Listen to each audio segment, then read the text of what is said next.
Ipila ka mga leader nga lakip sa ASEAN sub-region.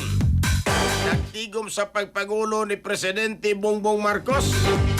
Energy connectivity usa sa paligunon tungod sa Middle East conflict mga igsoon. Detalye sa report sa Ronato kini pinagi sa pagpamati ni Katropang Almi Mata. Live report. Yes, nagkatigong kagahapon na sa Sugbo ang mga leaders sa Brunei Darussalam, Indonesia, Malaysia o Pilipinas alang sa Special Brunei Darussalam, Indonesia, Malaysia, Philippines East Asian Growth Area o BIMPEAJA Summit.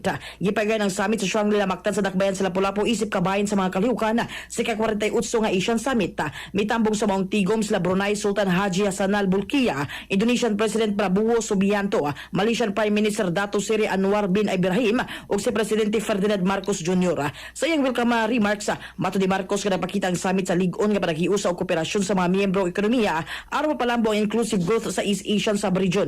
Mato de Marcos nga dili lamang economic integration ang tumong sa panagtigom kundi ang paghimo sa kalambuan nga diretso mabati sa mga komunidad sa rehiyon ug mapabiling malungtaron. Dugang pa niya nga gituki sa summit ang mga programa ug proyekto nga mapalambo sa panginabuhi sa katawan, regional connectivity ug dugang oportunidad sa ekonomiya sud sa BIMPEAJA areas. Gipasabot usab diya nga pinaagi sa regional cooperation, mas daghang benepisyo ang mahimong mahatag nato sa lokal nga mga komunidad. Lakip sa mga prioridad nga gisgutan mao ang climate smart development, pagpaligon sa travel ug turismo, interconnected economic hubs ug pag-andam sa workforce alang sa umaabot. Gingon usab ni Marcos nga padayon ang paningkamot sa mga partisipanteng nasod aron mapalambo ang paglihok sa mga produkto tabok sa mga utlanan ug mapadayon ang infrastructure development projects bisan pa sa mga global uncertainties sa lakip ang tensyon sa Middle East.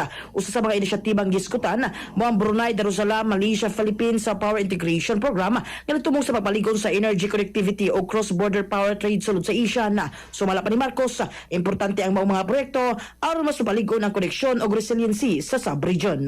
Mga katropa, alang sa pagbahimsog sa palawas, inumong sa Thona Plus Gold alang sa nagkahiusang Pilipino para sa Pilipinas, kininyong katropa, Almi Mata, XFM News. XFM report. Cellphone Plus Gold, mapalit sa mga butika sa inyong lugar.